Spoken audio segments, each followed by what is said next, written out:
we probably need to do the recording, and I had forgotten to ask that question. So, better late than never.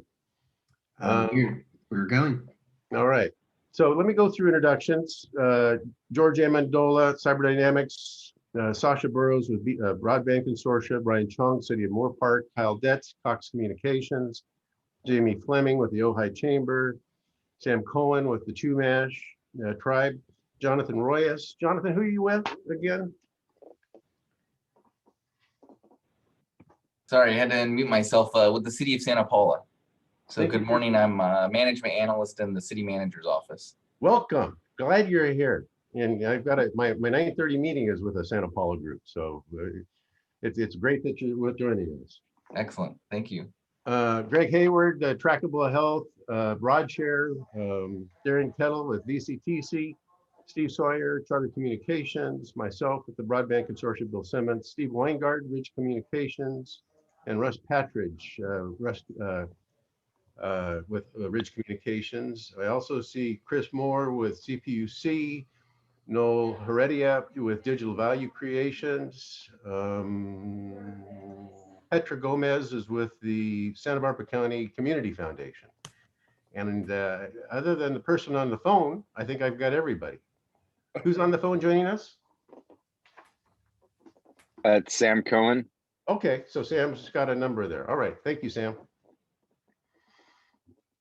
Okay, so with that, as I said, we'll go fast, keep this less than an hour. We've done the introduction, so I'll slide through the CPUC update slides, the Ojai slides.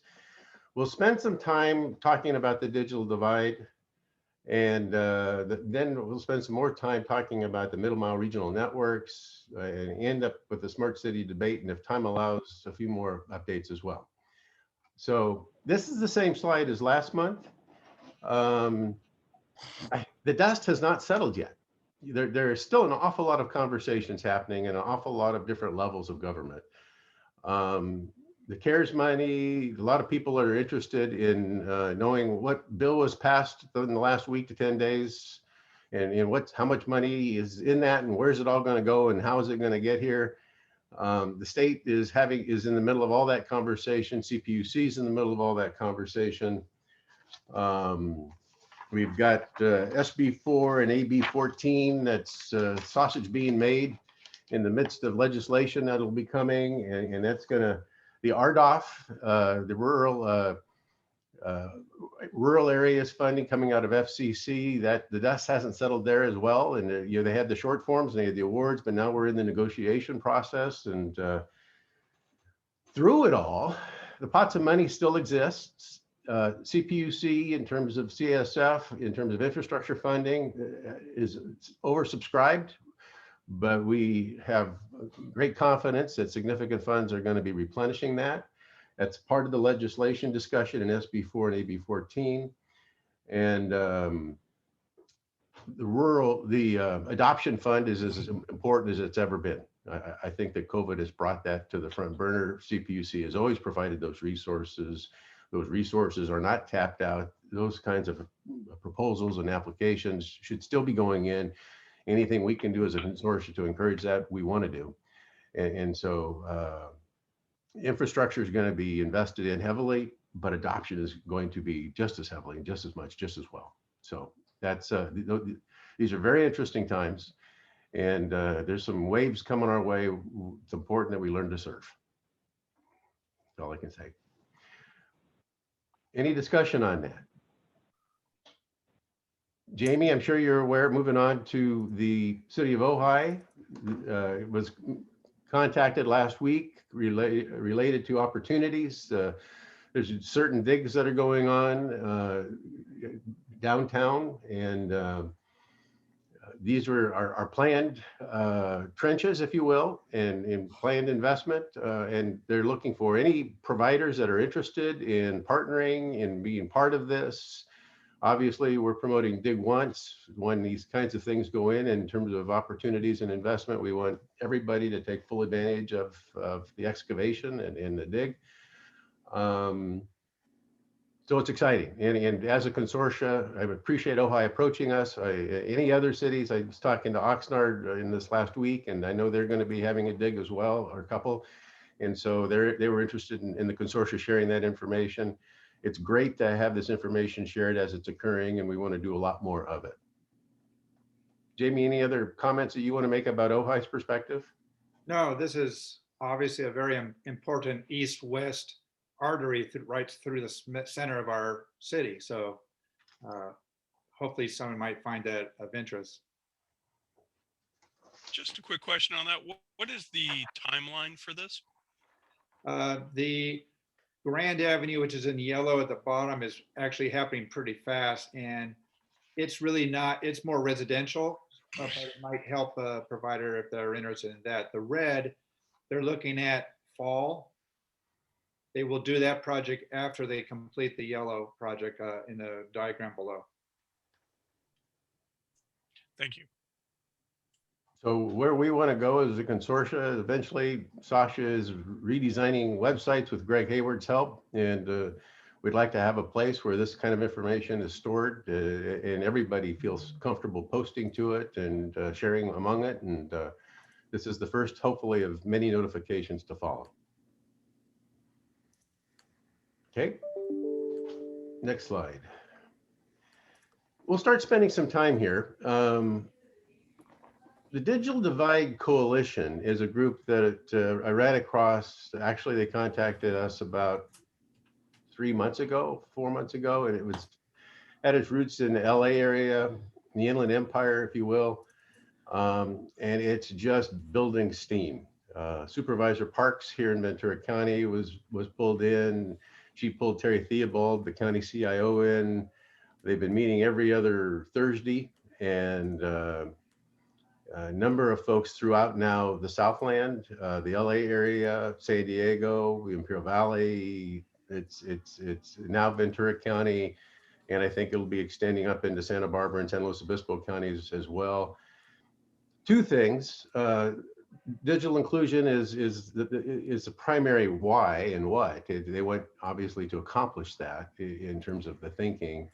The secondary thing is through the permitting process. It's really working at the county and then the municipal levels to try to streamline and standardize the approaches.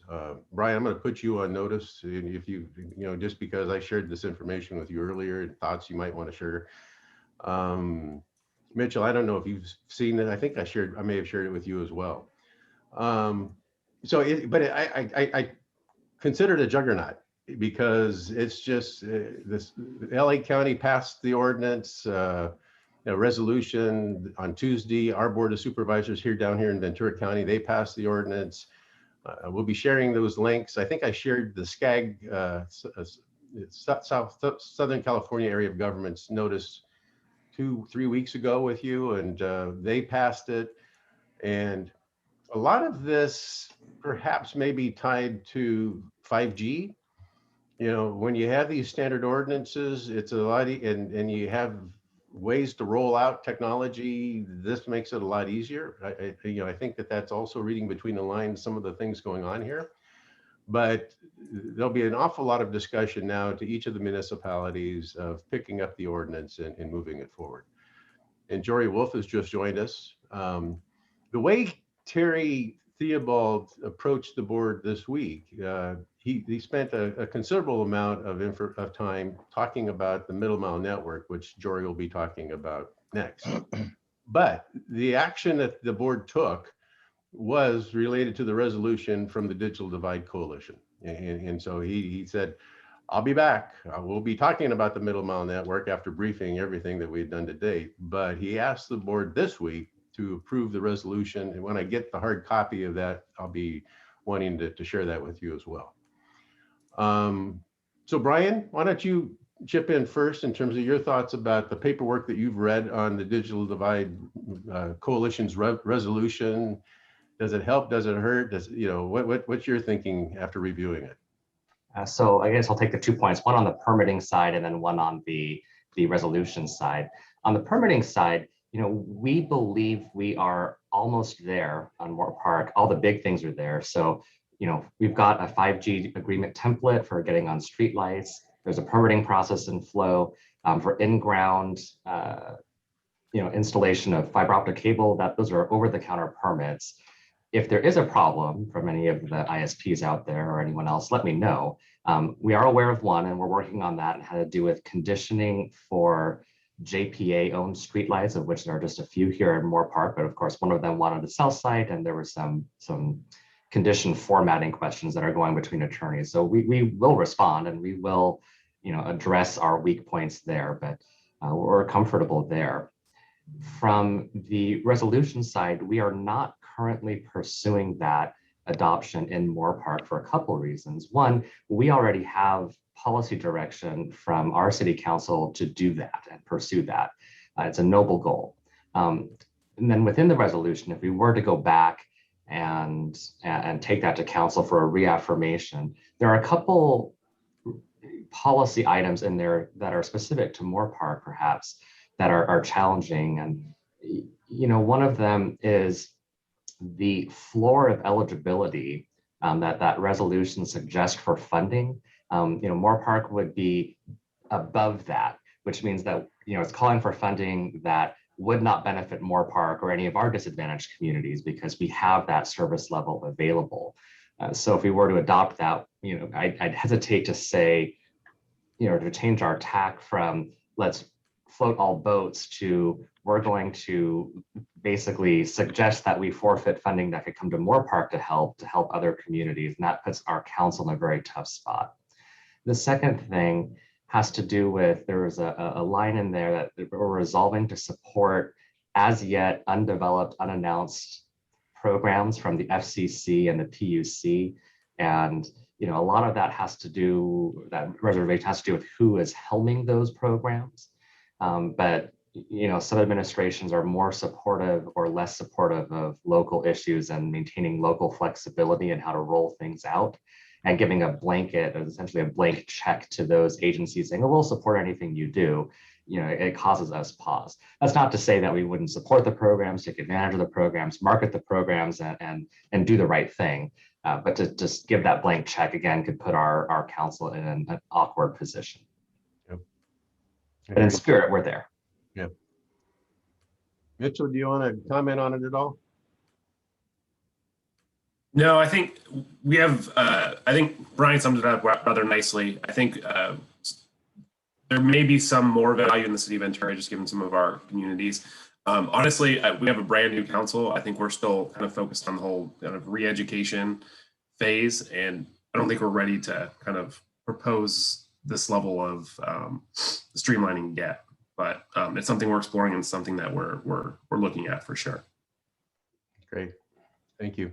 So as I said, it's coming fast. There's going to be a lot of conversations. I think everybody will probably need to tailor it, unique it to their own municipalities.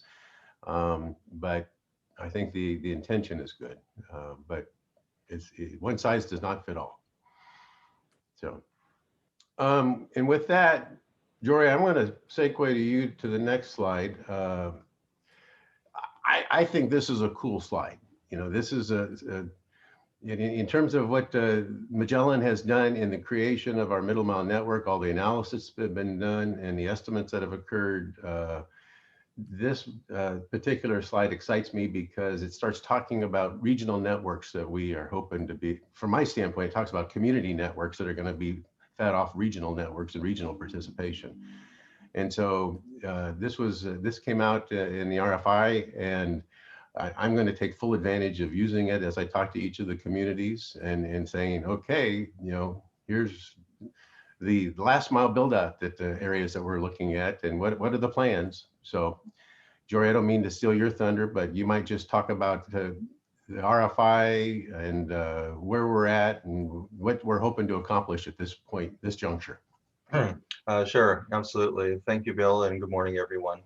As Bill said, this actually is in the RFI document that was just published early this week by the Ventura County Procurement. This was also in the packet that Terry presented to the Board of Supervisors just the other day. So the board has an understanding of the design of this network and the communities that it will serve.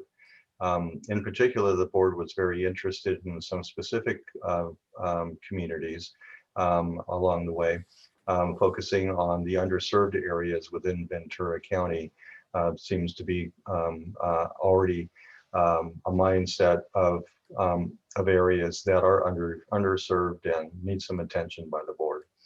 But what we're trying to accomplish here, as you can see, not only is defining the backbone, what it's going to cost to build the network. This diagram does that. Behind the scenes, the representation of red, which is new construction, blue, which is aerial, aerial construction, purple, which is plowing on the North Santa Paula rail line in the north along the 126, and then blue and green, as you can see, which is existing traffic signal interconnect conduit, which is already in the ground, as well as light blue, which is taking advantage of joint build projects that have been discovered in working with the water districts. In this case, it's the county water and sanitation department, and also the Cayugas water district and United Water Districts that you see there in that light blue. Also, you'll see some yellow, which is existing fiber in the network. What's that has allowed us to do is, for every one of these segments along the 126, the 150, and the 33, connecting Ventura, City of Ventura to the City of Oxnard, connecting Ventura to the City of Moore Park and Simi Valleys, and then also connecting Oxnard to Camarillo, Camarillo to Thousand Oaks, coming down out of Moore Park into Thousand Oaks, and then into Westlake Village and Agoura Hills, taking the 126 all the way out to the city of Santa Clarita. The Santa Clarita connections and the Agoura Hills connections are very important in this design, because those are the connections for the to POPs. The Santa Clarita connection takes us to 1 Wilshire downtown, and the connection in Agoura Hills will take us to Equinix in El Segundo. The idea here, of course, is redundancy in a resilient network. They'll be fit for government use, but also to be used as a backbone to attract others to do infill.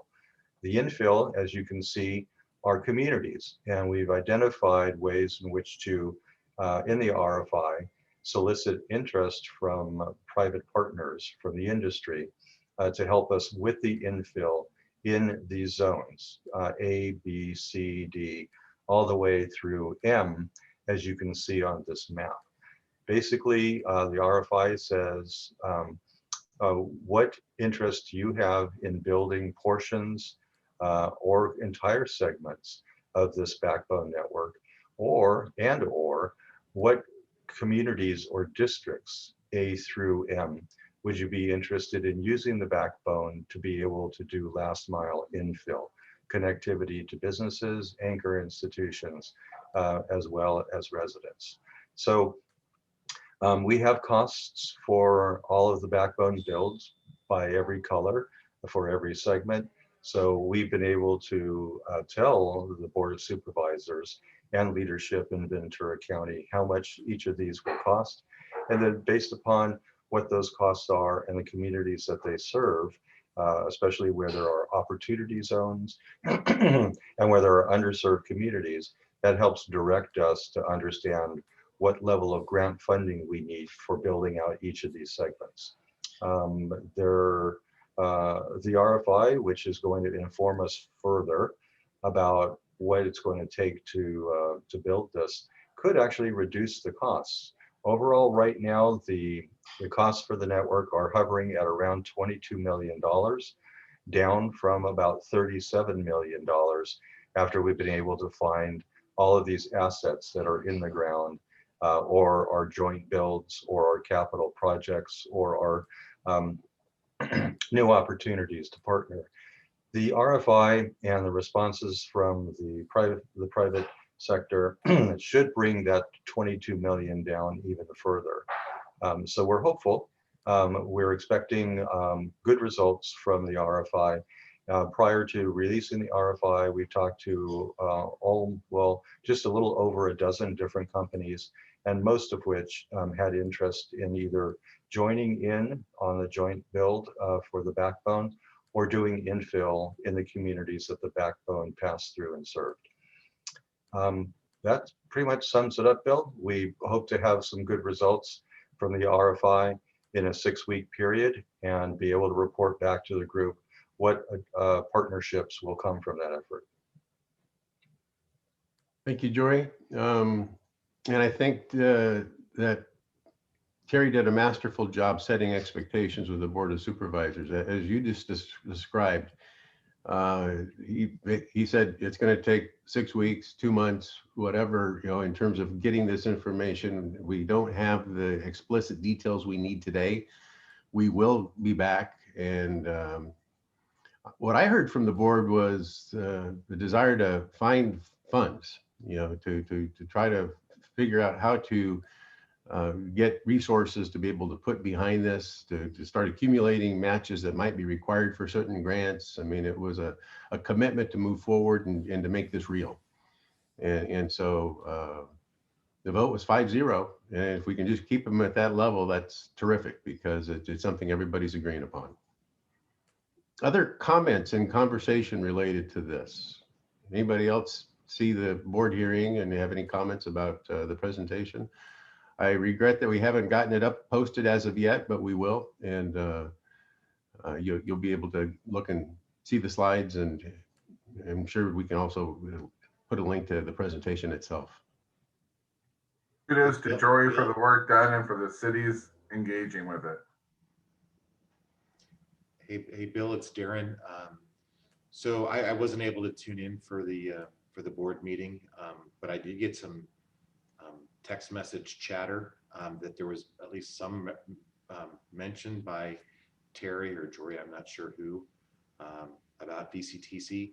Yep. So, which is, again, follows some conversations that we've been having over the last year. But if there's any more enlightenment that could be shared with me, that would be great, just so I know what may or may not be coming my way in a more official capacity. Yeah, there was kind of a wink and a nod from the board chair, Supervisor Parks, saying that she knows people over at VCTC, and it's like, yes, you will be hearing from them. Okay, I'm trying to, I wanted to confirm, because I got the message from my board chair, my commission chair, who is different than the Board of Supervisors chair, but is also a county supervisor. Yeah. And that I might end up hearing more. So I just good to know that there was a. Yeah, they may mention to you, in the open session, that the conversation would continue in your camp. All right. Okay. So I got the signal. Got it. Okay. Yeah, Darren, we didn't go any farther into the details of this beyond anything that we've already discussed with you. Please know that, and please know that there were no directives on how and which to work with VCTC, other than conversations have taken place.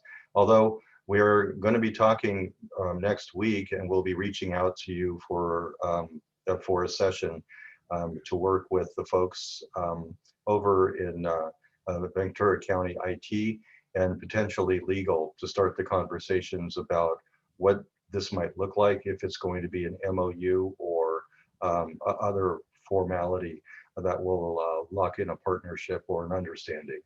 Cool. All right. We'll look forward to that conversation. Thank you. I want to go back to Greg. Could you repeat your question, please, Greg?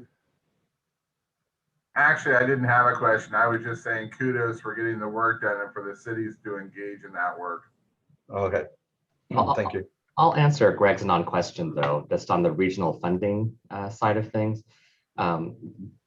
More park stands ready. We can, we can get next day letters for any grant letter supports or anything else like that. We can also lobby, if it's a federal grant, our congresswoman, our state senator, and assembly member, if it's a state grant. We do have contacts also at Senator Feinstein's office. We have not met anyone yet from new Senator Padilla's office. And we also know someone at VCTC, so we can write a letter for them if they have a grant as well. But maybe more importantly, VCOG last week approved a revised legislative platform that will allow their staff to instantly write a letter of support for any funding opportunities. So know that that's a resource, and we can plant bugs in our electeds' ears at higher levels to say, hey, anything you can do to shepherd this through, please do that. So. Yeah. Clearly, Darren, they know where you live and they've got your number.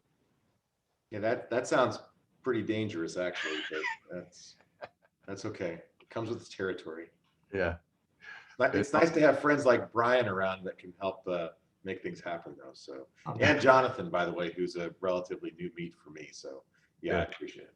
No, we kid Darren, but we are big fans of Darren here in Moore Park. Bill, unfortunately, Melanie and I need to drop off for another call that we have to take. But we'd like to, if anyone else has any other questions before we do, I'd like to just give everyone a heads up that we only have a few more minutes left. Yeah, thank you for that. Anybody else with questions and comments about this before we lose our consultants and experts here? I have to say it's been wonderful working with all the cities in putting this together. This was really a big lift over a fairly short period of time. We spoke with probably over 140 different people from all the public agencies within the county, and everyone we talked to was extremely supportive and very helpful in collecting data and sharing information with us. This would not have happened without everyone's cooperation. I think we're moving into a new phase. I mean, you've captured the vision and you've triggered the collaboration, and now we've got to just keep it going. Yeah, yeah. There's a good vibe. City councils, I mean, public works directors, IT folks, economic development folks, everyone that we've spoken with so far is on board and they get it. Yeah. And I think, just 2 years ago, not everyone understood this, but I think COVID has helped in that effort. But also, I think people have really delved into this themselves and really understand the true value of this, not just for economic development, but for quality of life. This morning, I dusted off the slides. It was back in 2018 that Mike Pettit had of Route 66, and it really shows the interstate highway system. And it says, if you weren't on Route 66, and it has a picture of a, Dust Bowl town. And I said, this is Route 66 right here. I mean, in the imperative for everybody to start working and focusing on their own zones is alive and well. You're going to be on the highway, but this is the time now to start building out your community and taking full advantage of the highway coming through town. And I appreciate you guys putting that powerful picture together. Okay. Well, good to see everyone again, and we'll check in with you next month. Have a good rest of your week. We'll see you guys. Okay, so let's move on to the next slide, if we're okay here. Greg and George, you might want to comment on the activity, the meeting that occurred yesterday. The Navy typically has an annual exercise called Coastal Trident and Antex. Coastal Trident. Antex is the Advanced Navy Technology Exercise, and it's a time when the military gets together with public safety, sheriff, fire, first responders, and they plan exercises. There's Sasha was there as well. There is a early planning meeting, a midterm planning meeting, a final planning meeting, and then through the months of summer months this year, they run exercises and experiments of certain kinds of technology. And so we had a full 2.5, 3 hour debrief of where we're at in the planning process.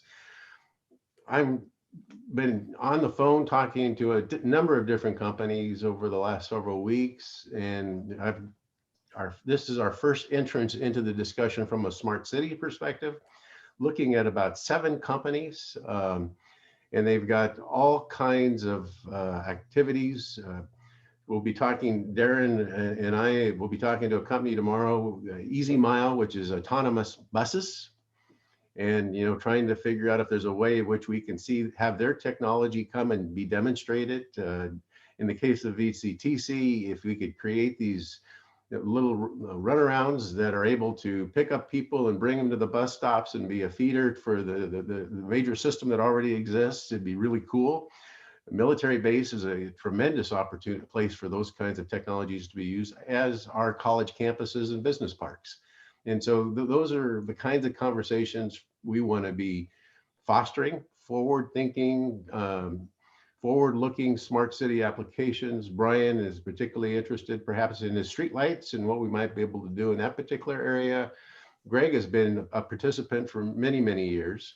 And so trying to find opportunities for the buses, we're talking about wildfire detection in the riverbeds, the streetlights, tracking of assets, the major systems of utilities, and other things as well. So it's all converging. We've got a number of things that we're getting very specific about, some that are very general and others that are still conceptual, but it's a very interesting conversation. Greg, you want to start off with your thoughts and observations from yesterday's meeting? Thanks, Bill. Once again, Brendan and company, Alan, everybody is putting on a tremendous event and an opportunity, and everybody flies the flag of collaboration, but I can tell you that I am hyper collaborative, and I have not been invited to one thing or seen one opportunity that is anywhere near this, both in terms of who's going to participate and the access to assets that you are made that are made available to you. So trackable health and broad share are my endeavors. I think we're going to add one more hopefully here before under the wire comes, but it's going to be a great kickoff. And in years past, we've thought of these things sort of in silos, where this year CT20, CT19, whatever it was, what are we going to do this year? Now this is going to give us some momentum and a stakehold in being able to carry these programs and relationships forward, so we can see how they mature, see where they need support, and see how everybody is collaborating to produce a better product. I want to mention that if you're interested in finding out more, if you haven't seen it yet, let me know by email, and I'll provide you all the information. The meeting yesterday it is an exercise, and the meeting yesterday was for the people that are the planners, the people that are participating in the exercise with technology or as part of the exercise itself. They try to keep the conversation separate from the players. There's players and planners. There's going to be underwater casualty exercises in the port. That's something that we're going to be planning, but yet the players don't need to know until they react and are participating in the exercise. There's going to be a number of activities off the shore on oil platforms, where the bad guys are going to be interdicted by the good guys. There's going to be a number of drone experiments occurring in a special place down in San Diego. There's going to be a number of UUV, underwater remotely autonomous vehicles occurring in Hawaii. I mean, this is the 56 different projects at this point. And to have the smart city involved in just part of this bigger regional conversation for technology innovation is kind of exciting. George, what were your thoughts? I think was this the first planning meeting you'd sat through? Maybe we lost George. Nope, I'm here, Bill. Yeah. I'm just switching machines. But I've attended the Coastal Trident planning in a few years past, but only with the open houses. And yes, this was the first planning meeting. And I have to say that very militarized. Very it was actually very interesting to participate in from that perspective, because look, at the end of the day, these guys are very organized. They have a big program. It's taking place not only here in Ventura, but also throughout Southern California, Hawaii, and Florida. And as I look at this program and participating in a small way, it's an exciting time, and it's an exciting time for the discussion of smart cities, IoT, collaborating with the test beds, and really looking to not only maybe provide and solve some issues for Department of Defense, Navy, et cetera, but also for our community. So I think it's a really interesting opportunity. One of the takeaways, which remains still a big question mark for me, is the trickle effect of the cybersecurity issues coming up with not only the regulations from the federal side, the Department of Defense, but now also with the California Consumer Privacy Act. And so those are in all of the discussions going forward as it relates to privacy, smart cities, and also cybersecurity. I think in all of our discussions for smart cities, those are going to be very imposing discussions on technology development and the adoption of technology. Because, look, at the end of the day, anybody who's a programmer, anybody who is developing a product, yes, we can do these things now. But now can we do them in a commercialized way, where we operationalize based on the regulations? And those regulations will weed out some of the development, unfortunately, in the short run. But in the long term, there's a bright future in front of us. So I look forward to participating. You're right. That is on the hard pile when it comes to the whole privacy issue. And it'll be a parallel conversation, and it may slow down some adoption, in certain areas, but it'll be a good one to be participating in. Thanks for including me, Bill. Any other observations or thoughts of people that we've been talking about technologies in your particular area? Mitchell was part of a conversation yesterday. Brian's been part of conversations. Darren's part of conversations. Any thoughts you want to share about where we're at today and how these conversations are going? I'll just want to reiterate one point that George made. In evaluating smart technology products, I get hit up daily with, from cold call vendors or cold email vendors. And, I've elevated a bunch of these for discussion with my, the upper brass here at the city. And in general, anything we present is useful. And the first question was always cost.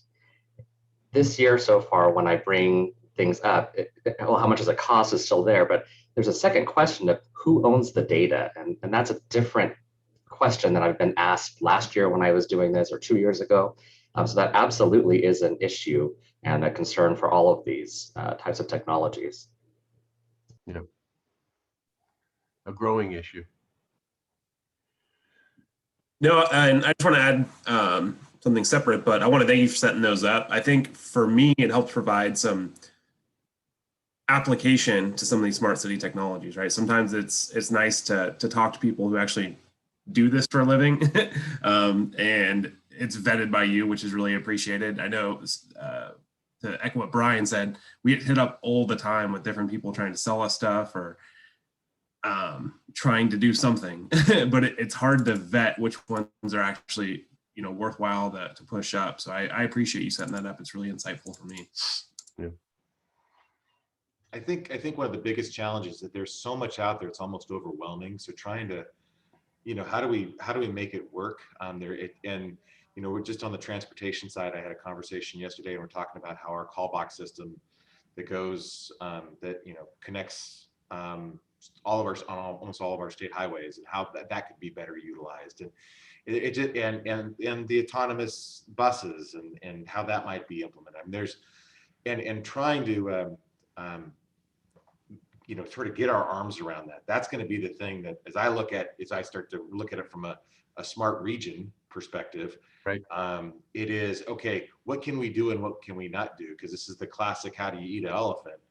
And there's just, and we'll choke if we're not careful. So it's about and trying to pick the right things at the right, with the right time, with the right resources. Back to Brian's point, is great ideas, but then just the conversation on these autonomous buses, great idea, but we've heard the price tag is not, it's not something that we're gonna have spare change in the sofa cushion we'll be able to pay for that stuff. So it just those, but you got to start somewhere, and this is that's the good thing. And now it's a matter of those next steps. So, yeah. Well, and the interesting thing about where you're coming from, Darren, is you also are going to, you can be a facilitator, but you're going to need partners. You know, it's going to have to make sense to whatever community that you're going to be serving, and they're going to want to need it and want to support it, and maybe help you fund it. So, well, and to that point, and I'm certainly not going to, I'm not going to, I don't want to speak ill or negatively of the efforts coming out of SCAG. It's all important stuff, but SCAG is a region of 20 million people and hundreds and hundreds of thousands of square miles. Or thousands and thousands of square miles. And the cool thing about Ventura County is we're a size as a region that it's manageable, it's doable.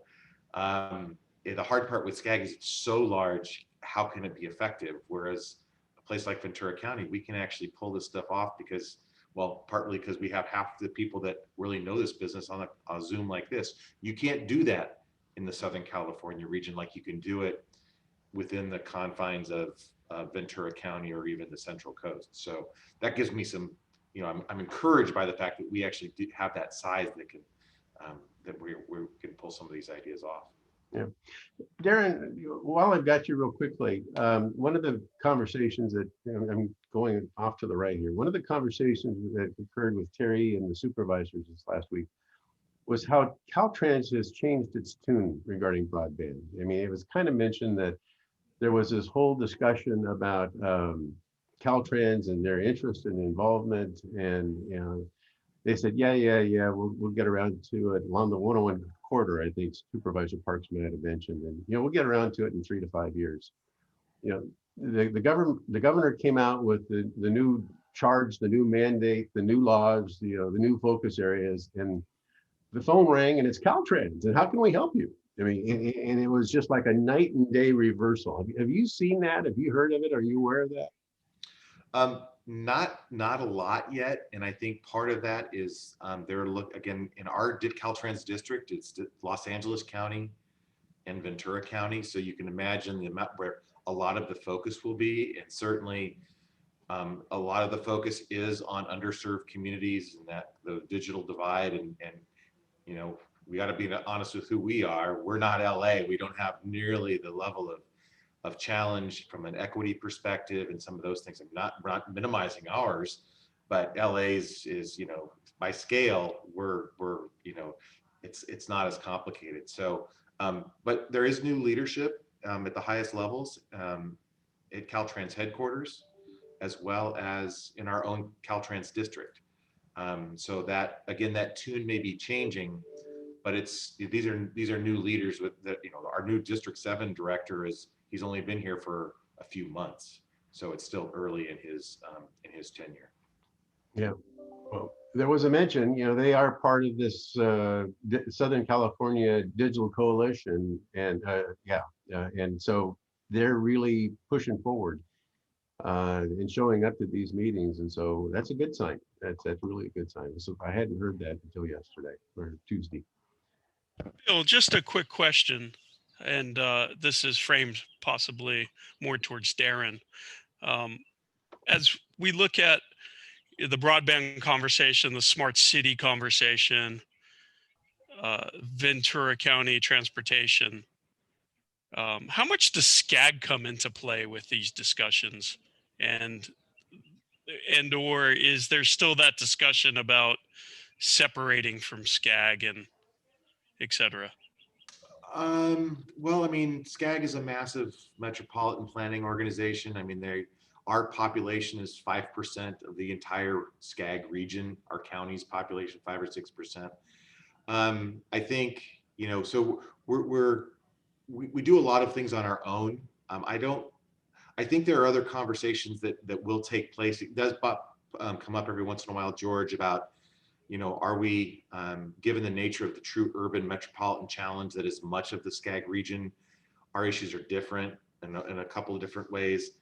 It's a complicated thing to become your own metropolitan planning organization. There's also a lot of responsibility that comes with it. And and not to get too far afield, but there are requirements that SCAG has to do that, frankly, we benefit. The region Ventura sort of gets a pass. We don't have to deal with some of the really tough issues because SCAG deals with it. Whereas if we had to deal with it, we'd have to, if you'll forgive my, pardon my French, you have to own your shit. You're gonna have to deal with your own stuff. Right. And I'm a believer that, well, that's accountability. I'm okay with that. I think it's something we should embrace. But it's also kind of nice to be able to point our finger someplace and say, well, that's them. And so there's always there's a light a drumbeat out there. It sometimes gets stronger, sometimes not. In the meantime, I'm trying to figure out how we do a lot of the things that SCAG could do in our region, but we just do it ourselves. And because of that, we have the work that we do through the commission. We're able to do that. But I'm not going to hold my breath on the other bigger conversation, just because that takes a lot of political will, and at least in my time here, I've not seen a willingness to go there yet.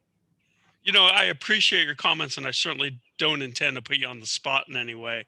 This is a deep political discussion, and for many, many years, just paying attention locally here in the city of Ventura, through the various council members who have been the representatives of the city of Ventura and SCAG, is always a report about SCAG, what SCAG's doing, et cetera.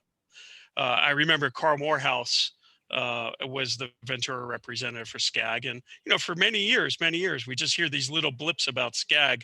And then recently, just prior to the departure of council member Christy Weir, she just threw out there that, she would like to see Ventura separate from SCAG. And I was just blown away by this. And I just, for a few different reasons, but not to get in the weeds on this, I think you framed it up greatly. It's political. It's a huge undertaking. I'm wondering if there is something that this group could potentially do to help you further with whatever direction that you think we should be going, not only from the staff side, but also from possibly the political and the constituent side. We're heading in that direction. I think Darren he's been very available, very much willing to talk about just about every innovation that we can come up with, and so we've embraced him as a key stakeholder in what we're doing. I've got 5 minutes before I've got to move on to have a hard stop. Wanted to give everybody the opportunity to say something or not, based on what's on your mind, what you think we need to be talking about, what you want to put on our radar, or any updates that we haven't covered. I once again, I'll apologize for cutting the meeting short today, but there's a lot going on, and it's all good. It's just a lot. And so it's exciting times. With that, just can we go around the round table? Are there things that questions you might want to ask Chris Moore? Perhaps there's an update you have from your perspective. Thank you for linking us to Feinstein staff this last week, and appreciate that. But from the CPUC perspective, I'm sure you've got your hands full as well. Yeah, we got our hands full. The wildfire mitigation plans are currently up for comment, and as you mentioned, there's a lot of so the tech side in there and the connected side in there. Those are up for comment until the 29th is when the deadline ends. The other big issue there is public safety power shutoffs and this loss of power, and I know that there's gonna be a forum on the 29th. I believe the Keith Mashborn, mayor of Simi Valley, will be speaking at that. Digitally, I think you covered most of what our updates are for broadband. I would just add the other thing is it sounded like I was at the Ventura County Area Agency on Aging meeting, Right, and they were discussing this adoption issue as well, and they're trying to make Chromebooks available at libraries. And they are also a type of tablet that's specialized, and they're going to put a lot of services on there. So they're starting to focus on the adoption issue.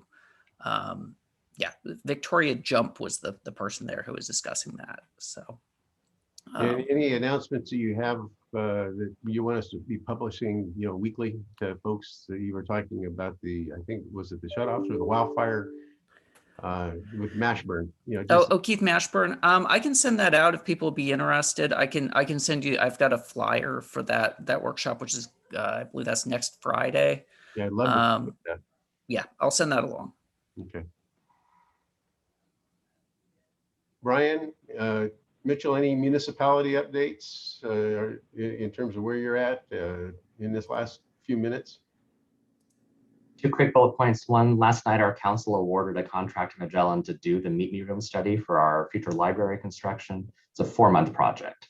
Second thing, the federal assistance bill for COVID included $65 billion to cities and another $65 billion to counties. One of the eligible uses for that is broadband projects specifically. So for those of you who lobby where you live or work to do broadband, you can argue for that money. It is extraordinarily competitive because for me to say, hey, let's build a Meet Me Room, I'm going up against a police chief, I'm going up against our parks that are shut down and everything else, but it is at least eligible. And that's it. Yeah, and there was another 10 billion set aside specifically for broadband. From my knowledge, Brian, I'd like to get some more information from you, is that's going to be allocated to the state, and the state's going to pretty much do whatever they want with it. Yep. So that may be another opportunity as well. There's not a lot tied to that legislatively, but that may be an opportunity because, as Brian said, I think it's going to be a tough argument to try and pull some of the funds that were directly allocated to the city for the use of broadband, unfortunately. Well, I'm really getting the sense that we're going to have to pull together a brain trust, a thinking group. We've got to watch this stuff and be an advocacy force. I mean, we got to bring it home. We got to, wherever that's going to end up, however it's going to be distributed, we got to make sure we show up and we're on the map and talking about the stuff that we're doing. I think the county's project is probably it's a nice, good looking, attractive basket to put eggs in for that sort of funding. Thanks, yeah, I totally agree. And I think they did a great job getting at least information from the cities, right? And it aligns with a lot of the CIP projects. So agree. I think that's kind of the display that we provide to our leadership team. So we need to button that up as tightly as we can and then go on the road with it. I mean, we really do need to create the visibility of those folks that have got the funding and resources to make it real. Yeah, and the fact of the matter is it's a nice regional project, right? I mean, I think it wouldn't be very difficult to sell that. Okay. I'd just like to make a comment. Years back, about 5-6 years ago, I first started speaking with Bill and the Broadband Consortium, and Bill would put out this phrase, our aspirational goals, etc. And it's really, really nice. And I want to thank Bill for collaborating all of these years, because all of these discussions, albeit as slower than I would have preferred, but all of these discussions have coalesced, and the dynamics of the people involved have changed.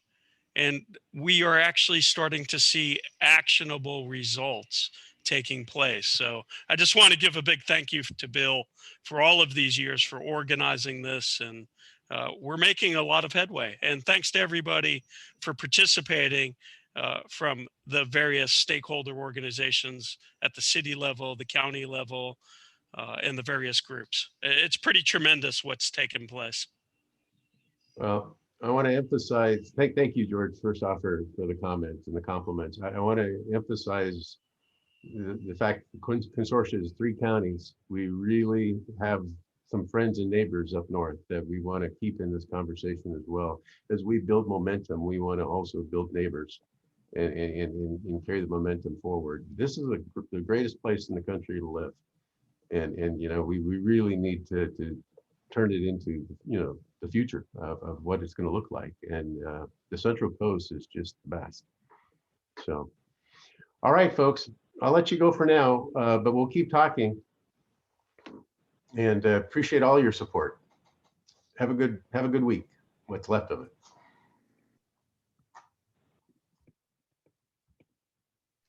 Thanks, Bill. Take care. Bye, Sasha. Everyone.